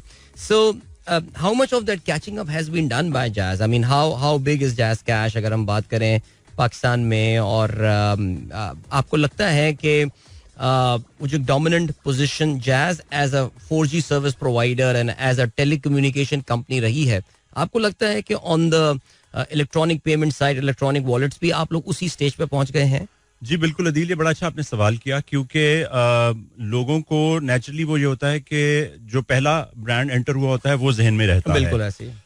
लेकिन मैं आपको बड़ी मुझे मुसरत होगी ये बात बताने में कि हम इस वक्त अगर आप जीएसएम की साइड पे बात करें तो हम तकरीबन हर तीसरे पाकिस्तानी का जो यूजिंग ब्रांड है टेलीकॉम का वो जैज है. सो तकरीबन 7.5 करोड़ जो लोग हैं वो जैज के कस्टमर्स हैं. राइट. जब आप जैज कैश की तरफ आते हैं तो यहाँ पे भी तकरीबन 4.25 करोड़ लोग जो हैं वो जैज कैश के कस्टमर्स हैं. तो हम बाय फार जो है इस वक्त पाकिस्तान का सबसे बड़ा ब्रांड है मोबाइल वॉलेट के ऊपर आप आए. सो इसके अंदर इवन ये सिर्फ मर्द ज़ात के लिए बट इवन खवातीन की भी बात करें तो तकरीबन 80 लाख के करीब खवातीन जो हैं वो भी जैज़ कैश की कस्टमर्स हैं. राइट. सो हमारी बेस अब आप मर्चेंट्स हमारे ले लें जहाँ पे आप जाके QR कोड से अपनी पेमेंट करके चीजें खरीद सकते हैं, तो वो भी तकरीबन नेटवर्क 3 लाख से ज्यादा मर्चेंट्स का है अक्रॉस पाकिस्तान. सो जब आप नंबर्स की बात करें, तकरीबन आप देखें तो हम लोन्स की जो बात करते हैं, तकरीबन 60,000 लोन्स एवरी डे जो है वो लोग जैज़ कैश से लेते हैं. अच्छा. तो हर लिहाज से अगर आप देखें, सिर्फ पेमेंट नहीं है, ट्रांसफर्स नहीं है, और अगर आप तकरीबन लास्ट ईयर की अगर आप नंबर्स लें तो तकरीबन 2 बिलियन के करीब जो है वो ट्रांजैक्शंस हुई हैं. 2 billion is a huge number. 2 billion number of transactions की बात हो रही है. हम जब रुपी टर्म में जाएंगे तो we are talking about trillions में हम बात कर रहे हैं. जी बिल्कुल, तकरीबन 4.2 ट्रिलियन नंबर है ये ट्रांजैक्शन. सो मेजर कंट्रीब्यूटर है पाकिस्तान की. अगर ओवरऑल आप GDP के अंदर बात करें तो हमारी कंट्रीब्यूशन है. अभी फिर ये स्टेट बैंक ने रास्त का जो इंट्रोड्यूस कराया तो उसके अंदर भी तकरीबन 14 से 14.5 मिलियन के करीब जो है वो जैज़ कैश के कस्टमर्स हैं जो रास्त के ऊपर उन्होंने अपने लिंक किए हैं अकाउंट्स के. फिर अभी अपने फ्रीलांसर्स की बात की थी, तो फ्रीलांसर्स के लिए बहुत जबरदस्त किस्म का जो है हमारे पास है कि जी जो लोग बाहर से काम करते हैं, उनके पैसे आते हैं, उनको समझ भी नहीं आगे किस तरीके से उसको कन्वर्ट करें. तो उसके लिए भी वो अपने पेनियर के अकाउंट्स को लिंक करके जो है वो मजीद अपनी आगे पेमेंट्स ट्रांजैक्शंस वगैरह को कर सकते हैं. सो अगर आप ओवरऑल बात करें तो numbers speak for themselves, but generally अगर आप देखें तो अक्रॉस पाकिस्तान जो है हमारी कॉन्ट्रीब्यूशंस जो है एज अ ब्रांड वो लोगों के लिए काफी ज्यादा हैं. जिस तरह फ्लड्स आए थे या इस तरह की कोई नेचुरल क्लेमिटीज आती हैं तो उसके अंदर फिजिकली वहां पे पहुंचना जरा मुश्किल होता है, लेकिन जब हम हमारे पास डिजिटल वॉलेट्स होते हैं तो इसके जरिए जो है लोगों तक पैसों की तरसील जो है वो आसान हो जाती है हमारे. हाँ बिल्कुल. आई मीन यूज केसेस की अगर आप बात करें, आपने specially mention about 8 million ladies using it. I mean मुझे याद है हमारे घर में जो काम करने आती हैं आया, उनको भी जो है वो तो अक्सर ऐसा होता है कि जी पैसे नहीं तो जी बाजी वो आप मुझे ना जैज़ कैश कर दें, तो वो उनका नंबर है तो वो हम उनको ट्रांसफर कर लेते हैं. रास्त वाली बात आपने अच्छी बताई, बिकॉज रास्त में फिर there are no transaction charges as well, so state bank of Pakistan उसको फंड कर देता है. That's a great thing. खासतौर से खवातीन जो कॉटेज इंडस्ट्रीज या जो घरेलू काम कर रही हैं उनके लिए तो this has been a major boon, I have to say, कि पैसे ट्रांसफर कराना, वरना क्या जी किसके हाथों पैसे भिजवाएं, ये एक बहुत बड़ा एक फ्रिक्शन हुआ करता था which has been reduced now. So I mean, ये जो आपने इतने सारे वाकई यहाँ यूज केसेस बताए, उसमें you mentioned something about the loan part as well. So क्या, I mean tell us about that. I mean how much the loan, because एक मैं असद क्यों सवाल ये पूछ रहा हूँ इसलिए बिकॉज एक नेगेटिव कॉनोटेशंस जो लोन शार्क्स का और जो माइक्रो लोन्स की आजकल आ गई है बात, एक बड़ी अच्छी कैटेगरी जिसको हम माइक्रो फाइनेंस कहा करते थे, उसमें जो है ना वो कुछ गिद्ध घुस गए और उन्होंने आके इस गेम को काफी खराब कर दिया है. मैं उस दिन अपने लिसनर्स को भी बता रहा था कि मेरा नंबर शायद किसी एक लोन शार्क करेक्टर से मिलता है, तो मेरे पास अक्सर गालियों बड़े मैसेजेस आ रहे होते हैं कि इसके पास जाओ और इससे इतने पैसे लेकर आओ एंड ऑल. अच्छा, मैंने भी उसको बताया नहीं अभी तक ना कि भाई ये नंबर मैं भी जरा देखता हूँ. So tell us about this loan thing built into your product. So ये बड़ा इंटरेस्टिंग एक चीज है, क्योंकि देखें इसकी जो डाइवर्सिटी है वो बड़ी इंटरेस्टिंग है कि ये आपके एज एन इंडिविजुअल के लिए भी है और आपको विद इन 2 से 3 सेकंड्स के अंदर आपको जो है ना एटलीस्ट 10,000 तक का लोन इमीडिएटली मिल जाता है. राइट. अब आपकी कोई इमीडिएट रिक्वायरमेंट है तो उसके अंदर जो है ये बड़ा जो है इसका रोल प्ले हो जाता है कि जी आपको छोटा अगर आपका कारोबार है, आपकी कोई दुकान है, आपने कोई माल खरीदना है और आपने अपने शॉप के ऊपर डिस्प्ले करना है और आपके पास इमीडिएटली 5,000, 8,000, 10,000 रुपए नहीं है, राइट, तो इमीडिएटली आप ऐप पे जाएं, आप अप्लाई करें और आपको इंस्टेंटली जो है वो पैसे आपके वॉलेट में ट्रांसफर हो जाएंगे. फिर जब अगर आप एक मर्चेंट हैं या आपका अपना सेटअप है तो आप वहां उसका ऑब्वियसली उसकी अमाउंट थोड़ी ज्यादा है बिकॉज वो एक डिफरेंट अकाउंट है, उसकी लिमिट्स डिफरेंट है, राइट, क्योंकि वो बिजनेस आपका अकाउंट बन जाता है तो उसके ऊपर अगेन उसकी लिमिट बढ़ जाती है, आपको ज्यादा अमाउंट का कर्जा इमीडिएटली मिल सकता है. राइट. और इसकी जो है वो रिटर्न जो है वो भी बड़ा इजीली आप उसको कर सकते हैं over a period of time. So अगर आप देखें तो इसकी कंट्रीब्यूशन जो है वो बहुत ज्यादा लोगों की, और हमारा इस वक्त ओवरऑल बिजनेस का अगर आप देखें तो तकरीबन 50% पोर्टफोलियो जो वो ब्लेंडिंग के ऊपर आ गया हुआ है. वो इसी वजह से कि लोगों को जरूरत है, मुश्किलात हैं लोगों को, इवन अगर आप ग्रोसरी करनी है और आपके पास पैसे कम पड़ गए हैं, आप दुकान में खड़े हुए हैं, आप वहीं पे इंस्टेंटली अप्लाई करें, आपके पास लोन आ जाएगा, आप जाके चीजें खरीदें और पेमेंट कर दें. तो आप देखिए जो आसानी पैदा करना है लोगों के लिए, क्योंकि जितने भी डिजिटल प्लेटफॉर्म्स हैं या डिजिटल प्रोडक्ट्स होते हैं उनका सबसे इंपॉर्टेंट रोल ये होता है कि वो आपके लिए आसानी पैदा करें. But on top of that जो एलिमेंट ऑफ फाइनेंस वाली रिलेटेड चीजों के साथ उसमें ट्रस्ट का एलिमेंट बहुत इंपॉर्टेंट होता है. ये भी जिससे कहा कि आपको फोन करते हैं या आपको मैसेजेस आते हैं गालियों में, वो इसी वजह से है कि there is lack of trust. लोग उसको सही तरीके से यूज नहीं करते हैं. True. सो ये अभी ऑब्वियसली वो घूम फिर के बात आ रही है कि जो कैंपेन है वो एक्चुअली बेस्ड इसी के, मैं एग्जैक्टली इसी चीज के ऊपर आना चाहता, बिकॉज अभी right now it's 8:30, so I have to take a break right now. लेकिन ब्रेक से वापस आके Asad is a career marketeer ज़ाहिर है, और आप लोग तो एक कोई टैगलाइन सुन लेते होंगे और आप कहते हैं हाँ यार चलो ये टैगलाइन आ गई, लेकिन यार there is an entire process, और आपको अंदाजा नहीं है कि कितना जो है वो रातें लगाई जाती हैं और कितने दिन भी जो है लगाए जाते हैं एक पर्टिकुलर कैंपेन और उसकी एक छोटी सी टैगलाइन को डेवलप करने के लिए, because there is an entire philosophy behind that. हम उसी के हवाले से बात करेंगे. दिस कैंपेन जो कि आजकल काफी ज्यादा ऑन है, जैज़ कैश है ना, हैश है ना, तो इस पे हम बात करते हैं. फिलहाल अभी मुझे एक ब्रेक लेना है, वापस आके असद हमारे साथ होंगे. Let me remind you in case you have just tuned in, Syed Asad Rizvi is the head of marketing and corporate communications at jazz Cash. मिलते हैं आपसे इस ब्रेक के बाद. Welcome back guys, एक बार फिर से आपको खुशामदीद कहते हैं. This is the sunrise show with me Adeel Azhar. सुबह के 8:37 हो चुके हैं. गुड मॉर्निंग दोस्तों ने प्रोग्राम अभी ट्यून इन किया है. ऑलराइट जी, आज हमारे साथ मेहमान मौजूद हैं और आप में से कुछ दोस्त जो हैं वो मैसेजेस भी भेज रहे हैं और मैं असद के साथ जो है वो शेयर कर दूंगा ये मैसेजेस. एंड चलें जी, कुछ और अच्छा एडवर्टाइजिंग के हवाले से भी सवालात आए हुए हैं एंड ऑल. चलें, गुड इंटरेस्टिंग डिस्कशन देखते हैं अगर हम कुछ सवालात अभी शामिल कर सकें.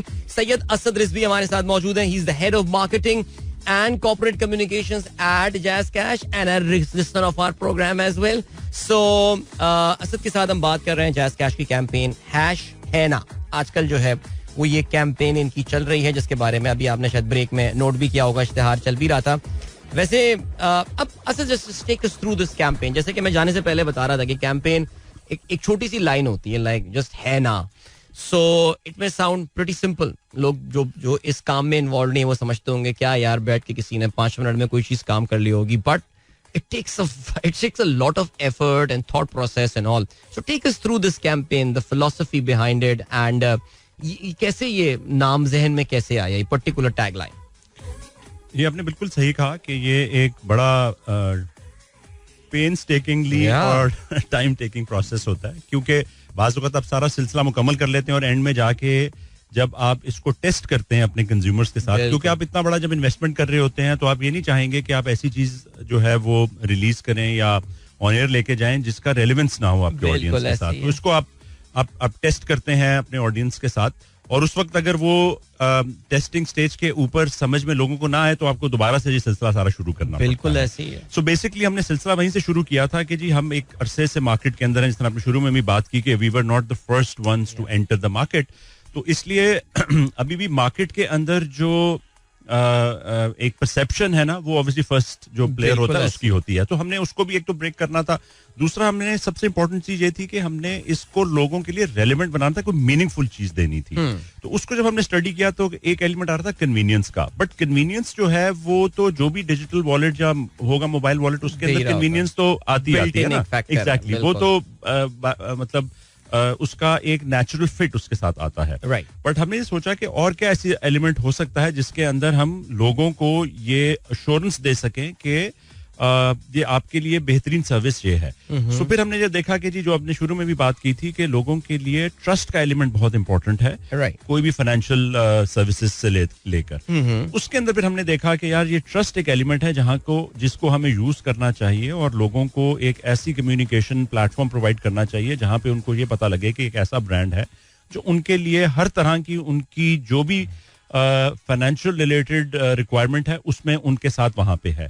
तो है ना बेसिकली एक टर्म ऐसी है जो बेसिकली आपको ये चीज बताती है कि कोई भी आपकी रिक्वायरमेंट हो, किसी किस्म की भी आपकी कोई फाइनेंशियल नीड हो, तो जैज़ कैश है ना. राइट. सो आपके लिए एक ट्रस्टवर्दी पार्टनर है, एक दोस्त है, एक बड़ा भाई है जो आपके लिए मौजूद है. आपको एडवाइस चाहिए हो, आपने इन्वेस्टमेंट करनी है, आपको लोन चाहिए, आपने कोई पेमेंट करनी है, जैज़ कैश है ना. नाइस. सो बेसिकली ये इसके पीछे सारी फिलॉसफी है. तो अभी आप आगे देखेंगे आहिस्ता आहिस्ता जब ये कैंपेन मजीद खुलती चली जाएगी तो जितने भी आपके जिस तरह यूज केसेस की आपने बात की जो लोगों के लिए डिफरेंट सर्विसेज या प्रोडक्ट्स हैं उनका रिलेशनशिप लोगों की जिंदगियों में किस तरीके से है और किस तरीके से है ना जो है वो उनकी उन रिक्वायरमेंट्स को फुलफिल करता है.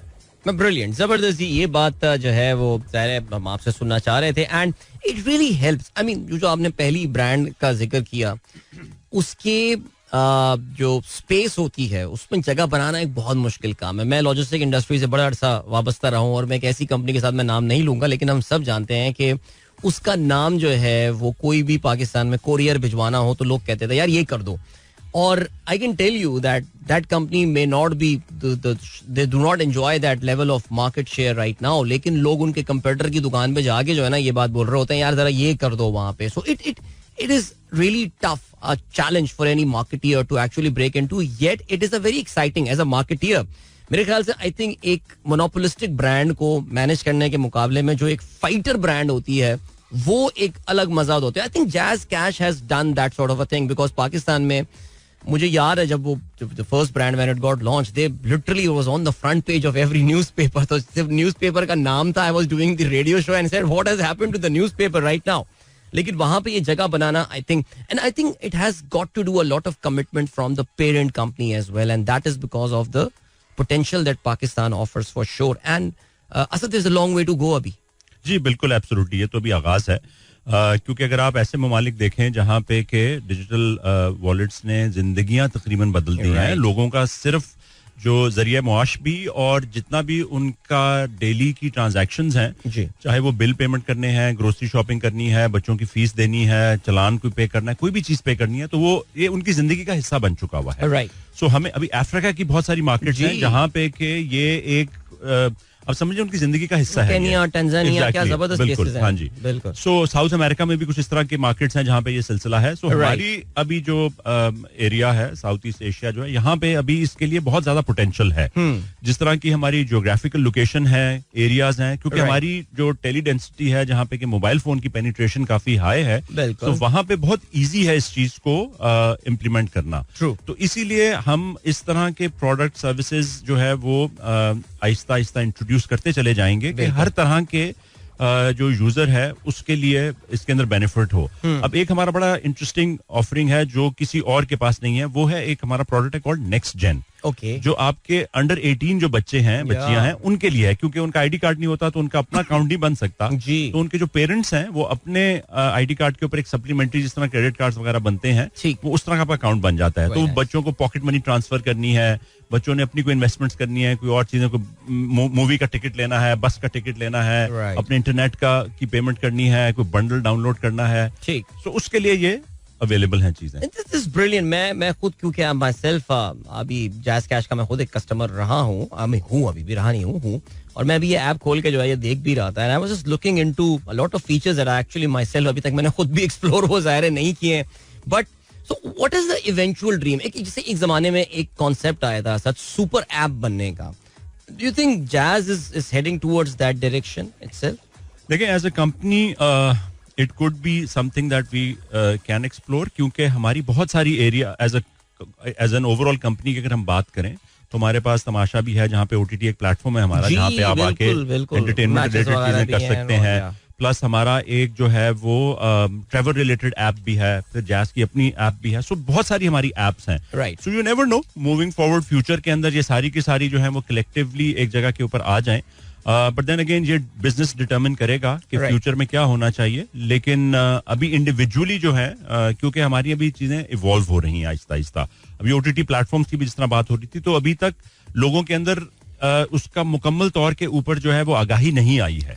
सो आहिस्ता आहिस्ता अब ट्रैवल एप्स जो हैं दुनिया भर में लोग उनको यूज करके अपनी बुकिंग्स करते हैं, बट हमारे यहाँ भी बहुत इनिशियल स्टेज के ऊपर चीजें हैं. सो अभी जो है वो इंडिविजुअल फोकस्ड है, ताकि जो जो टीम्स उनको मैनेज करती हैं वो एक सर्टेन लेवल के ऊपर को ले आए, और जब वो स्टेज के ऊपर आ गए हैं कि जहाँ पे उनको क्लब किया जा सकता है, तो future yes, why not. And Asad, आपकी जितनी डेवलपमेंट वगैरह जो ऐप के हवाले से हम बात कर रहे हैं, दिस इज ऑल लोकलाइज्ड, ये पाकिस्तान में ही आप लोग कर रहे होते हैं? जी, हमारी अपनी इंडिविजुअल बड़े केपेबल टीम्स हैं जो मैनेज करती हैं. We have a huge number of people पूरे मुल्क में ही तकरीबन फैले हुए हैं, बट ऑब्वियसली क्योंकि हमारा हेडक्वार्टर्स इस्लामाबाद में है, तो बैक एंड जितना भी है सारा वो वहां से मैनेज होता है. और फिर आपके कुछ एक्सटर्नल वेंडर्स होते हैं जो आपको सपोर्ट करते हैं, क्योंकि हर चीज के अंदर आप खुद नहीं घुस सकते, सो आपको सब्जेक्ट मैटर एक्सपर्ट्स चाहिए होते हैं जो उस चीज को बेहतर तौर पे डिलीवर कर सकें. सो जो भी टॉप ऑफ द लाइन आपके सप्लायर्स होते हैं वो हमारे साथ ऑन बोर्ड होते हैं इस प्रोसेस के अंदर, बिकॉज क्योंकि टेक्नोलॉजी का जो बैक एंड है ना वो बहुत टेक्निकल है. बिल्कुल. सो एक सर्टेन लेवल तक तो हम इन हाउस उसको मैनेज करते हैं. फिर जिस तरह हमारा कॉन्टैक्ट सेंटर, इसको कॉल सेंटर नॉर्मली लोग कहते हैं, वो आउटसोर्स्ड है, बट उसको हमारी अपनी डेडिकेटेड टीम्स हैं जो मैनेज करती हैं. सो अराउंड द क्लॉक 24/7 आपको एक कस्टमर सपोर्ट वहां पे प्रोवाइड हो रही होती है. फोन की शक्ल में, SMS की शक्ल में, व्हाट्सएप की शक्ल में, ईमेल की शक्ल में वो आपको रिस्पॉन्ड कर रहे होते हैं आपकी क्वेरीज, प्रॉब्लम्स को हल करने के लिए. बिल्कुल. चलें जी, ग्रेट. मुझे अभी एक ब्रेक की जाने बढ़ना है. This is the last break of our program. और वापस आके असद के साथ अब अपने डिस्कशन को भी जो है वो उसको मुकम्मल करेंगे. सैयद असद रिजवी हमारे साथ मौजूद है. Is the head of marketing and corporate communications at jazz Cash. आप भी अगर प्रोग्राम में पार्टिसिपेट करना चाहते हैं आप मुझे ट्वीट कर सकते हैं with the hashtag Sunrise with Adeel. मिलते हैं आपसे इस ब्रेक के बाद. Don't go anywhere and keep listening. Welcome back guys. एक बार फिर से आपको खुशामदीद कहते हैं. This is the sunrise show with me Adeel Azhar. सुबह के 8:53 अब हो चुके हैं. So we are in the very last few moments of the program और हमारे साथ मौजूद है आज Syed Asad Rizvi who is the head of marketing and corporate communication at jazz Cash. और बड़ी दिलचस्प गुफ्तगू रही इनकी इस कैंपेन जैज़ कैश है ना के हवाले से. और अभी बल्कि ब्रेक चल रहा था ना, एक और भी ऐड चल रहा था. असद कह रहे थे यार ये वाला ऐड भी मैंने बनाया था काफी अर्से पहले, मेरे ख्याल से आपने बनाया था. तो कह रहे थे मेरे 2 बैक टू बैक एड चल रहे हैं. कितनी खुशी होती है वैसे मार्केटियर को अपनी जब कैंपेन्स देख रहा होता है ना. अच्छा, खुशी भी होती है और सबसे ज्यादा मजा उस बात पे आता है जब लोग उसको अप्रिशिएट करते हैं, बिकॉज लोगों के लिए आप बनाते हैं बेसिकली. तो वो उनके साथ उसको रेजोनेट करना बड़ा इंपॉर्टेंट है. और वो जब करता है और जब आपको फीडबैक मिलता है because of social media, instantly आपको रिएक्शन मिल जाता है, तो वो आपको काफी तसल्ली होती है कि यार जो चीज बनाई है वो सही तरीके से लोगों को समझ में आ रही है. असद, जहाँ पे आप एक ज़ाहिर है एक journey towards the super app का हमने जिक्र किया और इतनी सारी आप फैसिलिटीज एक पर्टिकुलर ऐप में दे रहे हैं. अभी मैंने आपको एक ट्वीट भी पढ़ के सुनाया हमारे दोस्त अताउर रहमान साहब का. मैं पूरा ट्वीट तो नहीं पढ़ा, लेकिन ऑनलाइन फ्रॉड एक बहुत खौफनाक चीज है and it is just growing right now and the fraudster are getting more sophisticated. यानी इन्होंने बैंकों के नंबर मास्क करके ईस्टर्न यूरोपियन नंबर से कॉलें आ रही होती हैं आपके पास एंड ऑल, या कुछ इस तरह का सिनेरियो प्रेजेंट किया जाता है that you are left with no option but to आप एक पैनिक सिचुएशन क्रिएट करा के दे take money out of your wallets and all. Do you have any plans to counter या एटलीस्ट कुछ एजुकेशन के लेवल पे काम करने पे? ये बड़ा अहम सवाल आपने उठाया है. ये बहुत जरूरी है क्योंकि देखिए हम अपने एंड के ऊपर हत्तुल इम्कान कोशिश ये करते हैं कि लोगों को कम से कम जो है वो इस तरह की मुश्किलात जो है वो दरपेश आए. लेकिन at the end of the day जिस तरह आपने बात की कि जो फ्रॉडस्टर्स हैं वो इतने वेल एडवांस्ड होते हैं कि वो ऐसे तरीके निकाल लेते हैं कि आप यकीन करने पे मजबूर हो जाते हैं. सो उसके लिए हम अपने एंड के ऊपर तो कॉन्स्टेंटली चीजों को इम्प्रूव करते रहते हैं. तो आप ये देखिएगा कि अक्सर आपके फोन के अंदर वो अपडेट एप्स हो रही होती हैं. सो उसका बैक एंड के ऊपर यही मैकेनिज्म होता है कि आप जो भी लूप होल क्रिएट होते हैं या जो फ्रॉडस्टर उसको यूज करते हैं तो उनको आप ब्लॉक करते चले जाते हैं ताकि लोगों को बचाया जा सके फ्रॉड से. दूसरी तरफ इट्स ऑल्सो वेरी इंपॉर्टेंट कि लोगों को अवेयर किया जाए कि क्या क्या डिफरेंट तरीके हैं जिनसे ये जो फ्रॉडिये बेसिकली होते हैं ये किस तरीके से उनको लूट सकते हैं. तो उसके ऊपर हम कॉन्स्टेंटली लोगों को एजुकेट करते रहते हैं. बट अभी हम लोग एक प्रॉपर कैंपेन इसके ऊपर जो है वो डिजाइन किया हमने, हम उसको डेवलप कर रहे हैं. प्लस स्टेट बैंक की तरफ से भी ये constant from time to time जो है वो इंस्ट्रक्शंस आती रहती हैं कि आप लोग एक जिम्मेदार इदारे की वजह होने की हैसियत से आप जो हैं इस चीज को भी जो है वो प्रमोट करें. क्योंकि आप अपनी एडवर्टाइजिंग कर रहे होते हैं, आपके प्लेटफॉर्म्स होते हैं, कस्टमर्स आपको फॉलो कर रहे होते हैं. तो आप अनकरीब अवाम देखेगी कि हम उनको किस तरीके से ये डिफरेंट एरियाज के अंदर कम्युनिकेट करेंगे कि किस तरीके से ये फ्रॉड होते हैं और किस तरीके से वो उससे बच सकते हैं. तो इंशाल्लाह इसके ऊपर काफी फोकस है हमारा एज एन ऑर्गेनाइजेशन बिकॉज ये हमारे लिए भी कंसर्निंग एक और बर्निंग टॉपिक है. और कॉन्स्टेंटली हमारी टीम्स इसको मॉनिटर कर रही होती हैं कि कम से कम जो है वो फ्रॉड्स जो हैं वो हमारे प्लेटफॉर्म पे हों. And Asad, using your wallet हम इंटरनेशनल पेमेंट्स भी कर सकते हैं various OTT platforms and all. इसमें कुछ चीजें इंटीग्रेट हुई भी हैं, कुछ अभी मजीद obviously over a period of time होती चली जाएंगी. क्योंकि देखिए जब इंटरनेशनल गेटवेज इन्वॉल्व होते हैं या पेमेंट्स होती हैं, तो उसके अंदर बहुत सारी रेगुलेटरी इश्यूज और चीजें भी इन्वॉल्व हो जाती हैं. राइट. तो उनको भी मद्देनजर रखना होता है और सारी आपकी जो भी उनकी प्री रिक्विजिट्स होती हैं वो मीट करनी पड़ती हैं. उसके बाद फिर आप उसको इम्प्लीमेंट कर सकते हैं. बट एज ऑफ नाउ कुछ हमारे जो सर्विसेज हैं उसके अंदर ये मौजूद हैं एंड मूविंग फॉरवर्ड मजीद इसके अंदर ऐड होती चली जाएंगी.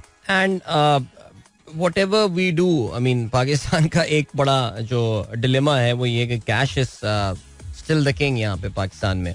सो लोग जब तक जो है ना वो अपने हाथ में कैश नहीं ले लेते तब तक जो है वो उनको कुछ सुकून नहीं आता. तो Jazz Cash offers a debit card with the product as well. जी बिल्कुल, डेबिट कार्ड भी है और अक्सर लोगों को सिर्फ अभी तक ये मालूम है कि डेबिट कार्ड को जाके एटीएम से पैसे विड्रॉ करने. बिल्कुल. हालांकि आप इसको उसी तरीके से यूज कर सकते हैं जिस तरीके से आप किसी और बैंक का डेबिट या क्रेडिट कार्ड यूज करते हैं. तो आप जाके जो दुकानें होती हैं मुख्तलिफ सुपर स्टोर्स हैं या छोटी दुकानें, वहां पे भी जाके उसको यूज कर सकते हैं. आप पेट्रोल पंप पे यूज कर सकते हैं. आप इवन ऑनलाइन जो आपने शॉपिंग करनी होती है वो कर सकते हैं. आपने कोई फूड डिलीवरी सर्विस से खाना मंगवाना है वहां पे भी आप पे कर सकते हैं. रेस्टोरेंट्स में पे कर सकते हैं. रेस्टोरेंट्स में तो आप पे करते हैं तो आपको एक्चुअली अगर आप ऐप के थ्रू क्यूआर कोड स्कैन करके करें तो आपको डिस्काउंट्स भी बहुत सारे कैशबैक की शक्ल में इंस्टेंटली मिलते हैं. तो बहुत सारे बेनिफिट्स हैं डेबिट कार्ड के. और अब हम एक्चुअली उसको फर्दर जो है वो डिफरेंट सेगमेंट्स के लिए जो है ना स्पेशलाइज जो है वो भी इंट्रोड्यूस कर रहे हैं डेबिट कार्ड्स कर रहे हैं. चलें, we've got just 1 minute left. Asad, final words, where is Jazz heading to, Jazz Cash heading to and all, and what to expect in future? Sir basically हमारा एम यही है कि हम पाकिस्तान के हर शख्स चाहे वो मर्द हो या खातून हो उनको हम जैज़ कैश के ऊपर लेकर आए ताकि वो अपनी जितनी भी फाइनेंशियल नीड्स हैं उनको आसानी के साथ यूज कर सकें, उनकी जिंदगी में आसानी पैदा हो सके और उनको एक फाइनेंशियल फ्रीडम, इंडिपेंडेंस और एम्पावरमेंट मिल सके. सो मेरी लोगों से ये दरख्वास्त होगी कि वो ऐप को ट्राई करें एंड आई एम श्योर कि उनको इससे फायदा होगा क्योंकि जैज़ कैश है ना. क्या बात है, जबरदस्त. Thank you so much Asad. Asad हमारे साथ प्रोग्राम में मौजूद थे and Syed Asad Rizvi is the head of marketing and corporate communication jazz cash. Thank you guys for listening to the program as well. Today is the Friday morning. इसका मतलब ये कि this is our last show of the week और अगला हफ्ता तो हम वैसे भी आएंगे तो ठंड वीक है, आप लोगों को काम शाम तो करना नहीं है बिकॉज 2 वर्किंग डेज तो अब बचे. लेकिन बहरहाल जी मेरा और आपका साथ आप जानते हैं ऑल्टरनेट प्लेटफॉर्म के साथ इंशाल्लाह except for 1 day which is Saturday होगा ही होगा. फिलहाल मुझे इजाजत दीजिए, अपना बहुत बहुत ख्याल रखिएगा. इंशाल्लाह मेरी आप लोगों से मुलाकात आपको मंडे मॉर्निंग एक बार फिर होगी on radio. Till then, goodbye. God bless. Allah Hafiz and Pakistan Zindabad. This is Mira FM 107.4.